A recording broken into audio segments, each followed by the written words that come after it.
All right, gang, over the course of this project, we're going to take this woman with her swinging hair and we're going to composite her against a totally different background. And we're going to do so using masking. Now, masking is ultimately the art of using the image to select itself. So you're taking the luminance levels and transitions that are inherent in the image across one or more channels, and you're exaggerating those differences in order to create the final mask. So, for example, where this image is concerned, and I'm working inside of hairinflight.tiff, found inside the 26 masking folder, comes to us from photographer Stas Parov of the Fotolia image library. And if I go to the channels panel, which I invite you to do as well, you'll notice in addition to the color-bearing channels, red, green, and blue, I also have a couple of alpha channels, non-color-bearing channels inside of this image. One's called basic mask, and the other's called tougher mask. Now, basic mask takes about 15 minutes to put together. Tougher mask takes about a half an hour. We're going to go for tougher mask, and it's going to take us more than a half an hour, of course, because we're going to be discussing each and every step as we go along. However, the reason we're going for tougher mask is because, A, this is the mastery portion of the series, so we ought to do the absolute best work we can, I figure, and it'll give you a sense for the myriad approaches to masking inside of Photoshop. But bear in mind, ultimately, at the end of the day, we want her to be white because that indicates the area that'll be selected or opaque or what have you. And then we want her background to be black because black indicates deselection. It also indicates transparency, were we to express this alpha channel as a layer mask. Now I'm going to switch back to the RGB composite image for a moment so that we can check out what we have to work with in the first place. What we're looking for is contrast. We want as much contrast as possible. And you might figure, well, we've got that, right? We have these very dark hairs against a lightish background.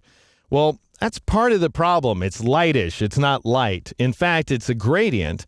And so we have some areas that when you look at them, they stand out as being bright, but they're not all that bright. It's pretty dark gray back there.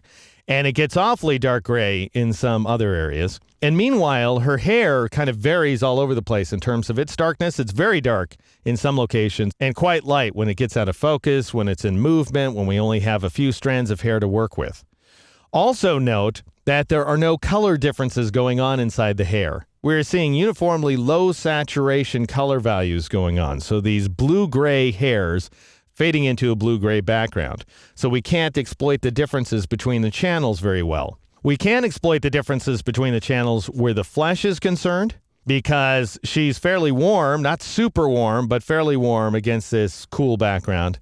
However, she's also alternately light and dark and in focus and out of focus. So the top of the left arm is lighter than its background. The bottom of that left arm is darker. This portion of the arm right there is pretty similar, actually, to the background, as we'll see, because we have to evaluate this image on a channel-by-channel basis.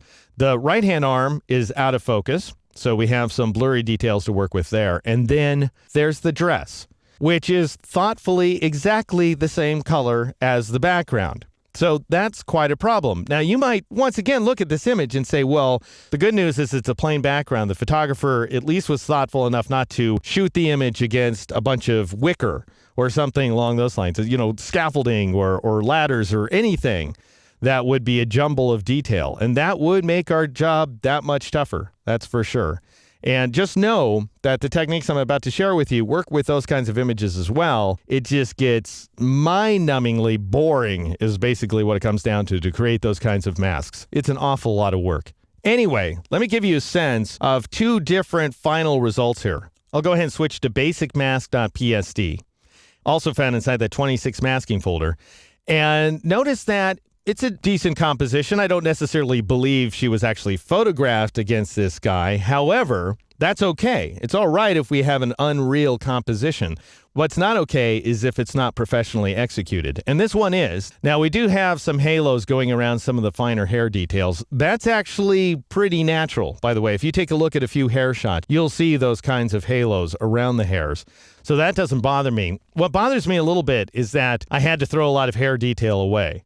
So we're losing some hairs over on the left-hand side, and her hair is thinner over on the right-hand side than it was inside the original composition, which is why we're going to go for a different effect. We're going to go for an effect like the one in the elaborate composition.psd file, again found inside the 26 masking folder.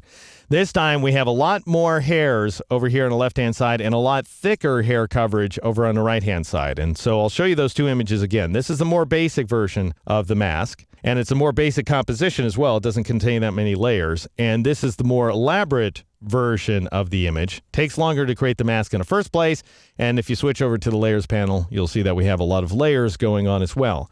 What I'm going to tell you is you can go either way. So you could decide, gosh, you don't have enough time to pull off this kind of elaborate composition right here, so you're going to stick with this one because it's good enough, the basic mask effect.